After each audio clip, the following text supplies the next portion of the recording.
කොහොමද ඉතින් යාළුවනේ මං හිතනවා සියලුම දෙනාම සැපෙන් සනීපෙන් ඉන්නවා කියලා.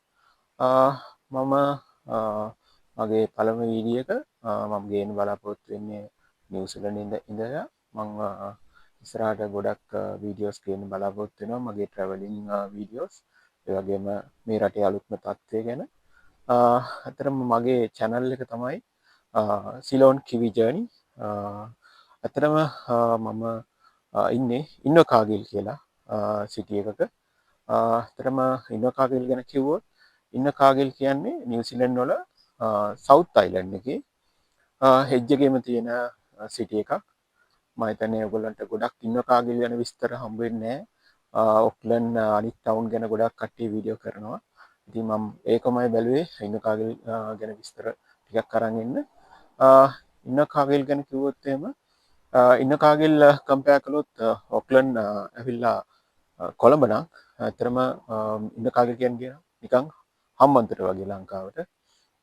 එතකොට ඉන්නෝකාගිල් වල ගොඩක් ලස්සන තැන් තියෙනවා. ගොඩක් ප්‍රසිද්ධ සිටිස් තියෙනවා.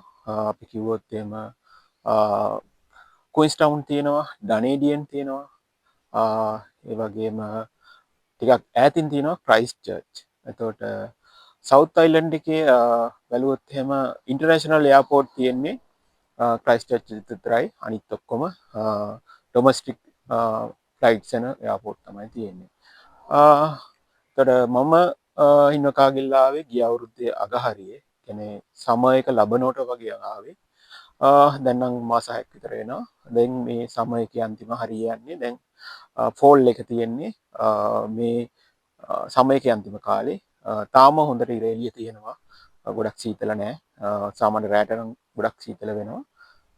අනිත් වෙලාවට මේ වගේ තමයි ක්ලයිමේට් එක තියෙන්නේ. ටිකක් වහින දවසුත් තියෙනවා. ඔහොම තමයි ඉන්නෝකාගිල් ගැන කිව්වොත් මම ආවේ ඇත්තටම ස්ටුඩන්ට් පාත්වේ එක. ඒක තමයි ඇත්තටම ලේසිම් පාත්වේ එක නිව්සීලන්ත එන්න. ලේසි කිව්වට ගොඩක් වැඩ තියෙනවා කරන්න. මං ඉස්සරහට ඒ විස්තරත් කියන්නම් කොහොමද මගේ වැඩ ටික කරගත්තේ කොහොමද මම නිව්සීලන්ත ආවේ කියලා.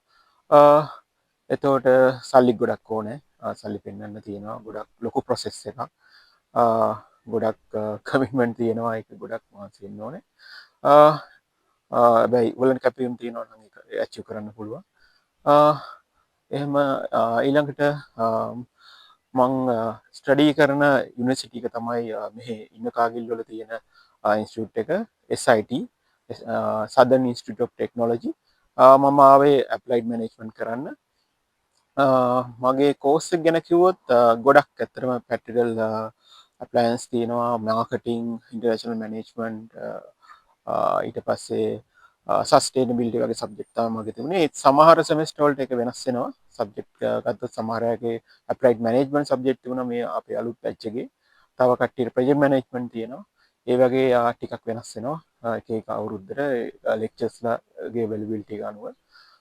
තව රීසර්ච් එක තමයි වැඩිම කාලයක් තියෙන. ඇත්තටම පළවෙනි මාස 6 තමයි ඇත්තටම අපිට ලෙක්චර්ස් තියෙන්නේ. අපිට පොඩි ඇසයින්මන්ට් කීපයක් තියෙනවා. ඇසයින්මන්ට් 3ක් විතර තියෙන එක සබ්ජෙක්ට් එකකට.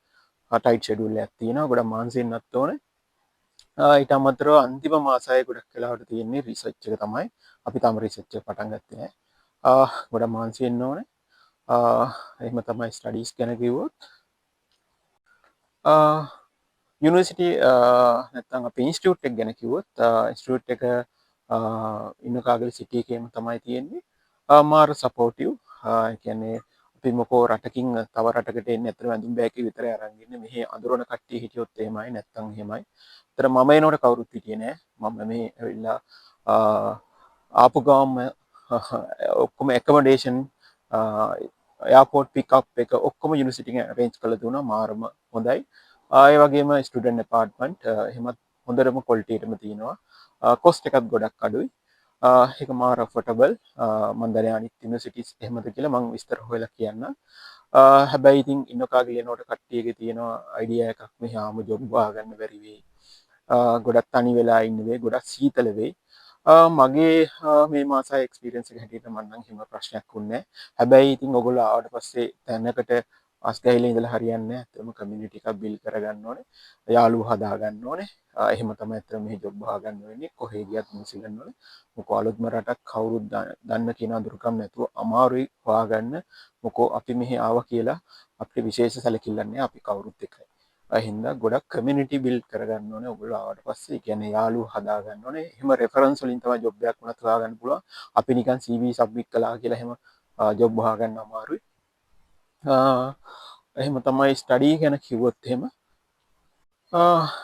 මෙහි පාත්වේ ගැන කිව්වොත් මම පාත්වේ ගොඩක් තියෙනවා ගත්තොත් එහෙම ස්ටුඩන්ට් කෙනෙක් විදිහට වෙලා මෙහි ස්ටඩී කළා එතකොට ඔයගොල්ලන්ට එතනින් ජොබ් ඔපචුනිටිස් වාගෙන ඇක්‍රිඩේට් කම්පැනි හරහා යන්න පුළුවන් එහෙම නැත්නම් ඔයගොල්ලෝ ස්කිල් එකට හරියන්නේ ඇක්‍රිඩේට් කම්පැනි එකකින් ඔෆර් එකක් ගත්තාම මෙහි රෙසිඩන්ට් පාත්වේ එක තියෙනවා ඉන්ද තමන් කිව්වේ ලේසියෙන් පාත් එක ස්ටුඩන්ට් පාත්වේ එකේ ඉන්න ඕනේ කියලා ඒක තමයි ගොඩක් දැන් try කරන්නේ එතකොට මෙහි ඇතරම ගොඩක් කමියුනිටි එක ගත්තොත් එහෙම ගොඩක්ම මෙහි ඉන්නේ එක එක රටවල් වලින් ආපු කට්ටිය මේක මල්ටි කල්චර් රටක් මිනිස්සු හරි හොඳයි කියන්නේ අපි වැඩ කරනවා අපිට පේනවා අපේ රටත් එක්ක කම්පෙයාර් කරනකොට මිනිස්සු කොහේ දැක්කත් හරියට කතා කරනවා හායි කියනවා how are you කියලා අහනවා ඒ වැඩ කරන්න ගියාමත් කට්ටිය අපිට හොඳට කතා කරනවා ඒ වගේම මෙහි ගොඩක් මැනේජර් එහෙම හයි ෆෝස් කියලා එහෙම නෑ ඕන පවා අපි වැඩ කරන තැන ඕන පවා අපිත් එක්ක හරියට වැඩ කරනවා පාන්දර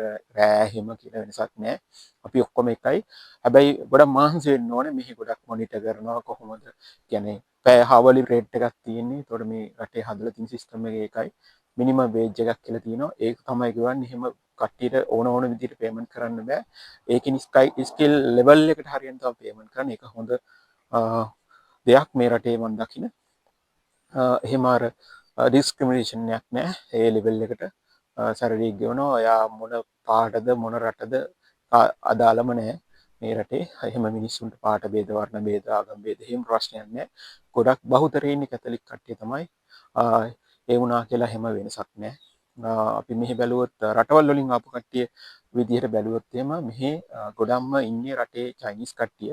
හැබැයි මම ඉන්න කාලේ නම් ගොඩාක්ම දකින්නේ ඉන්දියන් කට්ටිය තමයි. ඉන්දියන් පිලිපීන් කට්ටිය තමයි. ලංකාවේ කට්ටියක් ඉන්නවා. ලංකාවේ සාමාන්‍යයෙන් මම හිතන විදිහට මෙහි තාවන 500ක් වගේ ඉන්නවා කට්ටිය. හැබැයි හෝල් ඉන්න කාගෙල් ගත්තොත් සාමාන්‍යයෙන් 55000ක් වගේ තමයි පොපියුලේෂන් එක ගොඩක් අඩු පොපියුලේෂන් එක. මුළු නිව්සිලන්ත වලම ඉන්නේ 5 මිලියන් වගේ. ඒ කියන්නේ අපේ රටෙන් 4න් එකක් වගේ. ඒ වුණාට අපේ රටත් එක්ක කම්පෙයාර් කළාම ලංකාව වගේ 4 ගුණයක් ලොකු රටක්. ඒ වුණාට හැමතැනම මිනිස්සු නෑ. පොඩි තැනකට තමයි සෙන්ටර් වෙලා ඉන්නේ. මොකද මේ ගොඩක් කඳු හැම තියෙන හින්දා. ඉන්න කාගිල් වල වර්කින් පොපියුලේෂන් ගත්තොත් සාමාන්‍යයෙන් 25000ක් 22000ක් වගේ තමයි ඉන්නේ. ගොඩක් ඉන්නේ වයසක කට්ටිය. එතකොට ඔයගොල්ලන්ට ලොකු ඔපචුනිටි එකක් තියෙනවා මෙහි support worker health care sector එකේ මොකෝ ගොඩක් වයසක කට්ටිය ඉඳලා ඒගොල්ලන්ව බලා ගන්න කට්ටිය ඕන මෙහෙට. ඒක ඉතින් ඔයගොල්ලන්ට මේ පාත් එකත් try කරන්න පුළුවන්. ડોක්ටර්ස්ලාත් ගොඩක් අඩුයි. ප්‍රශ්න තියෙනවා මම ඉස්සරහට කියන්න කොහොමද අපි ඒවා රිසෝල්ව් කරගන්නේ කොහොමද තියෙන ප්‍රශ්නත් එක්ක අපි කොහොමද මේ පාත් එක අපේ ආපු වැඩේ කරගන්නේ කියලා. එතකොට මම ඇත්තටම මෙහි ගොඩක් මම ට්‍රැවල් කළා. ඇත්තටම සිටිස් කීපයකට මම ගිහිල්ලා තියෙනවා ලොකේෂන් ගොඩකට මම ගිහිල්ලා තියෙනවා. ඒ අතරින් ක්වීන්ස්ටවුන් එක සිටි එකක් මාර ලස්සනයි. මම එතන සම්මර් එකේ ගියේ. සම්මර් එකෙත් මාර ලස්සනයි. ගොඩක් ඇක්ටිවිටිස් එහෙම කරන්න තියෙනවා. බීච් එකත් මාරම ගති. මම ඔයගලන්ට ඒ වීඩියෝස් ටිකක් අරන් එන්නම්. තව මම ඉස්සරහට ක්වීන්ස්ටවුන් වින්ටර් එකේදී යන්න බලාපොරොත්තු වෙනවා. වින්ටර් එකෙත් වෙනම ලස්සනක් තියෙනවා. යන පාරේ ඉඳලා මාර ලස්සනයි. ඊට පස්සේ ඩනේඩියන් ගියා. ඩනේඩියනුත් යන පාර නිකන් මාරම ලස්සනයි. ඒ කියන්නේ සමහරට ඔයගලන්ට මතක ඇති ඒ කාලේ Windows XP වල තිබුණා බෑග්ග්‍රවුන්ඩ් පිච් එකක්. ඇත්තටම ඒ වගේමයි මම ඒ වීඩියෝස් ටිකක් අරන් ඉන්න. ඊට පස්සේ මම ඉන්නේ ඉන්නෝකාගල් සිටි එකේ ගියා. රිවර්ටන් ගියා. රිවර්ටන් ඇත්තටම ලංකාවේ නුවරඑළියට නිකන් බීච් එකක් ආවා වගේ මාරම ලස්සනයි. ඒකෙත් ගොඩක් ප්ලේසස් වල ඇවිදලා තියෙනවා. ඒකේ තියෙනවා මංකි අයිලන්ඩ් කියලා කියනවා. එතන අමුතුම සිද්ධියක් තියෙනවා. මංකි අයිලන්ඩ් කියලා කියන්නේ මෙහි අර වඩදිය බාදිය හරියටම බලා ගන්න පුළුවන්. ඒ කියන්නේ එක වෙලාවක මුහුදෙන් යට වෙලා තියෙන අයිලන්ඩ් එකක් එකපාරටම වතුර අයින් වෙනවා නිකන් සුනාමියක් වගේ. මම මේ වීඩියෝස් ටිකත් ඉස්සරහට ගේන්න බලාපොරොත්තු වෙනවා. ඒ වගේම තවත් ප්ලේසස් කීපයක්ම ගියා. පුළුවන් තරමට මම මේ වීඩියෝස් ටිකත් අප්ලෝඩ් කරන්න. ඉස්සරහට අයිත් මම මේ වගේ වීඩියෝ එකක් අරන් ඉන්න බලාපොරොත්තු වෙනවා. මගේ වීඩියෝ එක බලපු ඔයගොල්ලන්ට ස්තුතියි. ආයිත් හම්බ වෙමු.